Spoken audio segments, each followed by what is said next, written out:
the village that lived under a shadow from the mountain that moved when no one believed. Long before Kale was born, before his father's generation, even before the oldest man in Aeron had learned to speak, there was a mountain that ruled the valley like a silent king. Its name was Arata, not the name of a man, not the name of a god, but the name of a thing so ancient that people believed it had watched the rise and fall of civilizations long before humans touched the valley. And at its feet, small and hidden, sat the village of Aeron. From the moment you stepped into the village, you would feel it, that subtle tightening in your chest, that strange heaviness in the air, as though a giant stood somewhere nearby watching you breathe. Aeron was peaceful, but never free. Because no matter where you stood, the farmlands, the riverbank, the market square, the carpenter's shed, Arata was always there, crouching behind you like a great dark shadow. On clear days, its peak disappeared into the clouds. On stormy nights, lightning revealed its jagged face like the roar of a beast. And every morning before the sun rose, the mountain cast a long, cold shadow that swallowed the entire village for almost an hour. They called this time the Hour of Silence. No one spoke during it, no one sang, no one prayed aloud. It was believed that during these moments, Arata listened. And if you disturbed its silence, the mountain might choose to answer. Some people claimed they had heard it whisper. Others swore they had seen boulders roll down its face on perfectly calm mornings. A few believed they had seen lights flickering near the peak, though no fire could survive the winds up there. But one thing everyone agreed on: Arata was alive. Not in the way trees lived, not in the way rivers flowed, but in the way ancient things lived. Things that were not meant to be touched or challenged by humans. And so the village built their entire lives around avoiding the mountain. They never walked too close to it. They never hunted on its lower slopes. They never cut wood from its scattered forest. They never spoke its name after dark. And they never ever looked at the peak for too long. It wasn't a rule written on paper. It was a rule written in fear. Every year, during the gathering of voices, the elders told stories of the valley. How the people settled there, how they built farms, how they survived the harsh winters. But whenever someone asked, "Who lived here before us?" or "What happened to the people who built those old stone steps near the river?" or "Who carved the symbols at the mountain's base?" the elders always stopped, traded nervous glances, and said, "That part of history is not for us." It was clear why. Whatever happened before them did not end well. And the mountain was the only witness left. Aeron was a beautiful place, frustratingly beautiful, like a paradise with a chain around its neck. The soil was fertile. The river ran clean and strong. Flowers grew in colors you couldn't describe without inventing new words. And the air, though heavy, always smelled of sweet pine and rosemary. But because of Arata, Aeron never grew, never expanded, never thrived. People feared attracting the mountain's attention, so they built small homes, simple farms, quiet lives. They were content to survive, not to prosper. Some called it wisdom, some called it caution. But Kyle, even as a child, called it limitation. For 1 full hour each morning, the mountain blocked out the sun entirely. People woke in darkness. Mothers cooked by candlelight. Farmers waited with tools in hand, staring at the horizon for the first sign of sunlight slipping past Arata's shoulder. Some villagers saw it as a sacred moment. Others felt dread every morning, like waiting for judgment. For Kale, it was confusion. "Why does it always cover us?" he asked his mother at age 7. "It is simply the mountain's way," she replied. "But why don't we move away?" Then she whispered, "No one leaves the valley." "Why?" Kale pressed. "Because the mountain doesn't allow it." That night, Kale watched Arata's outline from his window, wondering, how can a mountain not allow something? To any outsider, Aeron would seem peaceful. But beneath the calm was a quiet war, not fought with weapons, but with beliefs. There were three kinds of people in Aeron. 1. The fearful majority. People who believed the mountain was a god or a beast that must be respected. 2. The old guardians' elders who knew more than they ever said and carried secrets heavy enough to bend their backs. 3. The few who wondered. A rare handful, like Kael's father, who felt the fear but still wondered, why should a mountain decide our fate? But those people never lasted long. The last person who tried to climb Arata, decades ago, never returned. His footsteps were found up to a point, then vanished as if swallowed. Since then, no one tried again, except one. A young boy with stubborn eyes and a spirit shaped by loss.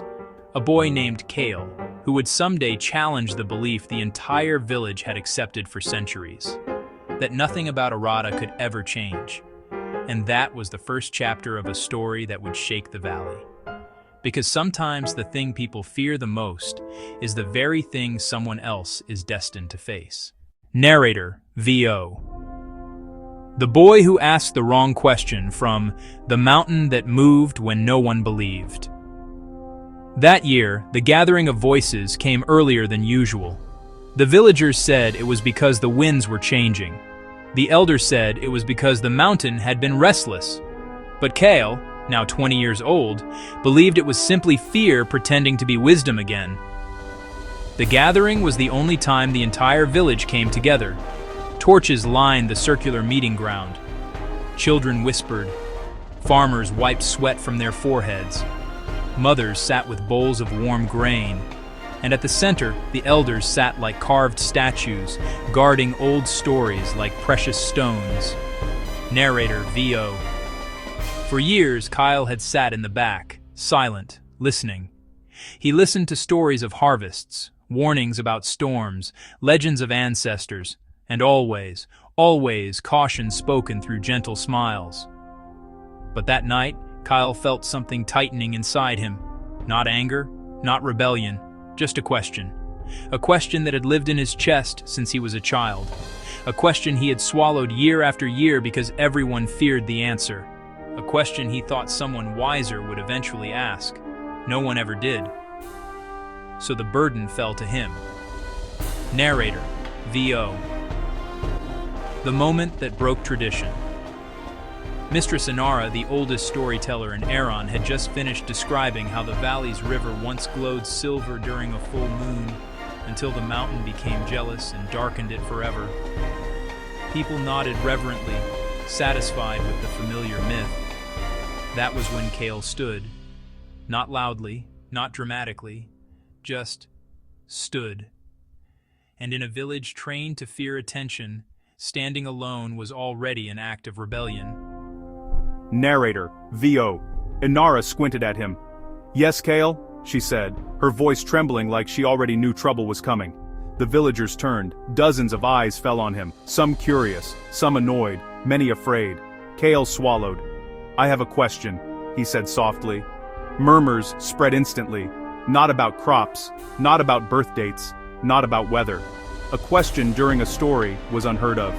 Inara tightened her shawl around her shoulders. "Then ask," she said cautiously. Kael inhaled. "Why," he began slowly, "has no one climbed Mount Arata in 50 years? Silence. The kind of silence that made your bones feel cold. It wasn't shock that froze the villagers. It was recognition. They had all wondered, that at least once in their lives. But none had dared to say it aloud. Mistress Inara's expression hardened. "That question," she said firmly, "is forbidden." Kael didn't flinch. "I'm only asking why no one tries anymore. How we know it's impossible." Still silence. Still fear. Still dozens of eyes staring at him like he had just poked a sleeping monster. The chief elder rose. His voice was deep and final. "Kael, let it rest. We do not disturb old dangers." Kael nodded politely. "I'm not disturbing anything," he said. "I'm questioning the fear itself." Gasps rippled through the crowd. Someone whispered, "His father spoke like that." Someone else muttered, "That's how trouble begins." But Kyle kept going. When was the last time anyone checked the mountain's paths? When was the last time anyone tested the stories? How can we say with certainty that Arata cannot be climbed if no one even tries? Enough! Inara snapped. But Kyle's voice rose, not loud, but stronger. "How do we know it's impossible?" he demanded. "If all we've done for decades is repeat the same fear." Narrator, VO. The villagers were already uncomfortable. Then Kale said the one word that tore through them like lightning: move. "We don't know if the mountain can be moved," he said. "Shifted, changed, challenged. We don't know anything. We only..." He never finished. People erupted. "Madness! Arrogance! Has he lost his mind? He wants to bring a curse upon us all." Narrator, VO. Even the children backed away, as if a curse would fall from his lips. The chief elder slammed his staff on the ground. "You dare suggest the mountain can be moved?" he thundered. "You dare speak against a force older than our existence?" Kyle didn't back down. "I'm speaking against fear," he replied. "I'm speaking against limits that destroy dreams before they're even tested." Narrator, VO. Inara glared at him with watery eyes. "Boy, mountains do not move," she said, trembling, "and those who try to prove they can disappear." Kyle stood taller. "Maybe they disappear because they go farther than anyone else. Maybe they reach something we're too afraid to see." The crowd recoiled as though he had cursed the earth. Elder Rovan stepped forward. He was stern, unmoving, respected, and his word was nearly law.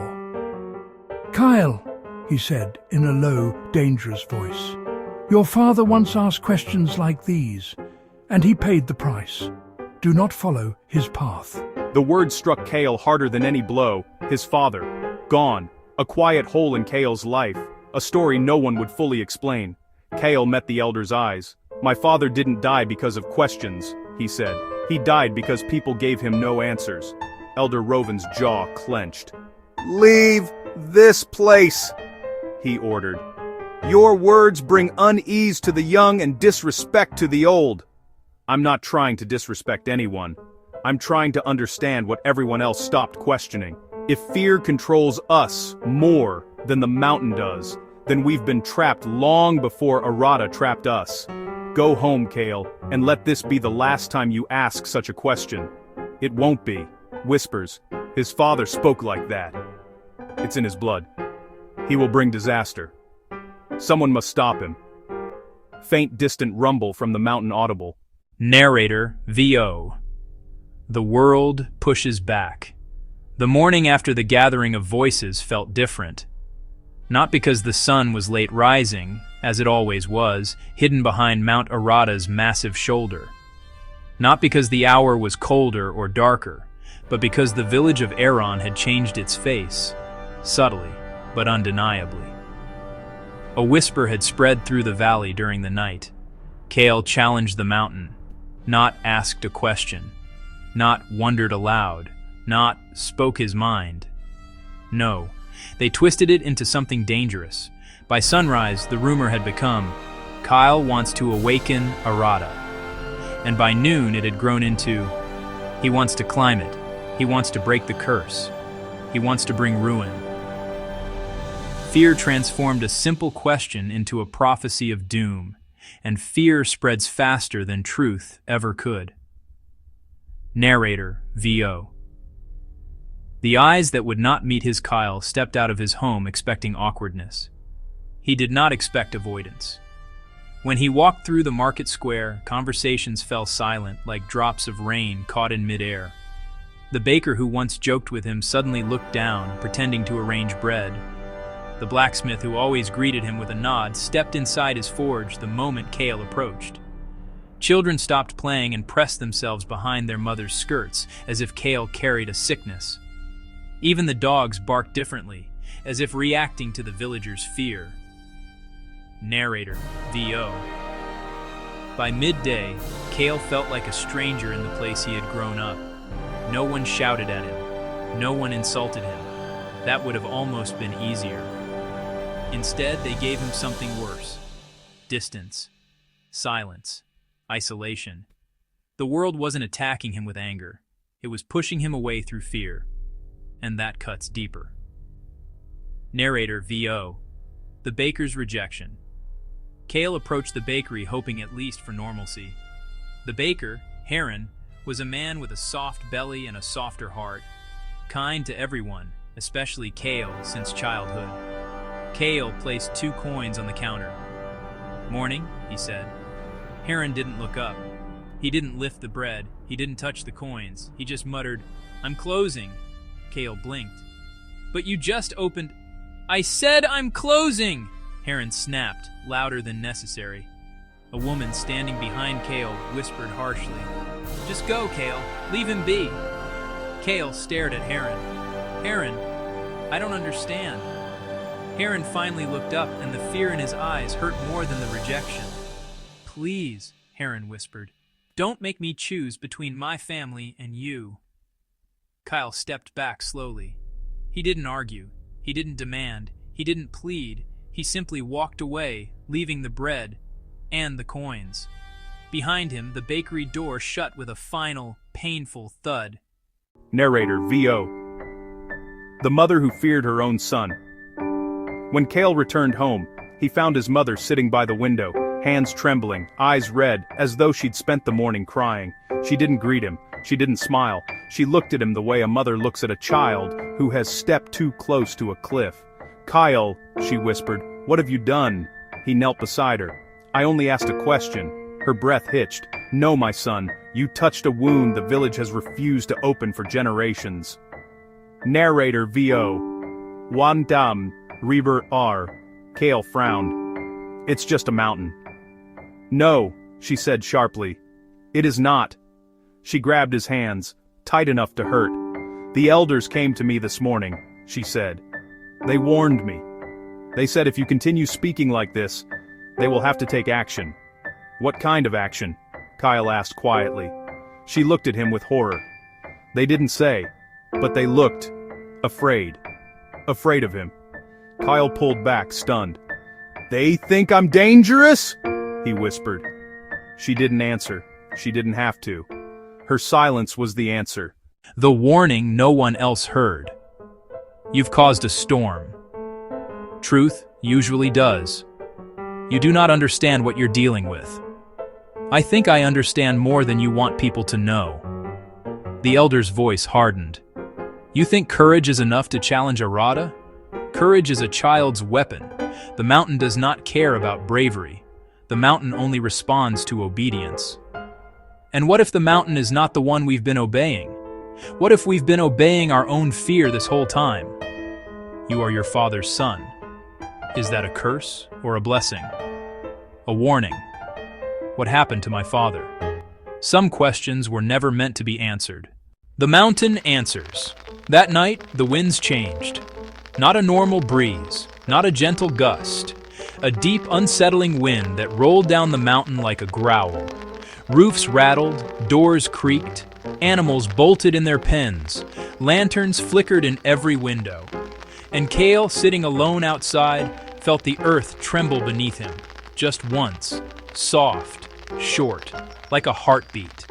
People ran out of their homes shouting, "An omen! A warning!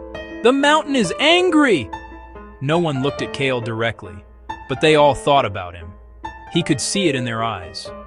He was becoming the symbol of something they didn't understand, and people fear what they cannot understand. Kale looked up at Arata's silhouette in the darkness.